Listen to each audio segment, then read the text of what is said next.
Mastering the LEISA, your Learner Data Guide. Once your program is accredited and you're ready to enroll learners, the next step is the LEISA process, short for Learner Enrollment Information Submission to the QCTO. Here's how it works.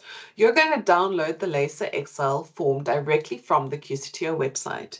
It's important to understand how to fill the form in correctly. This includes using the correct naming conventions and following the learner numbering system as specified.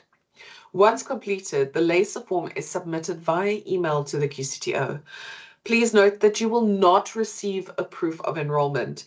The completed document and the confirmation email from QCTO serves as your proof. Now, here's the very important part. You'll need to update the LEISA periodically, especially when submitting the statement of results after internal summative assessments. After internal summatives, if your learners are found competent, you can generate the statement of results, then send it on to the QCTO for review.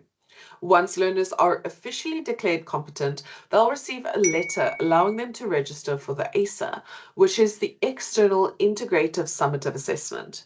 Now, this will close the learner loop from enrollment to assessment readiness. That's a wrap on the QCTO information series. Now, let us know if you'd like some more one-on-one support, templates, or materials. We're here to guide you and lead you the rest of the way. If there's ever anything else that you would need information on, please feel free to reach out to Training Portal for some more guidance.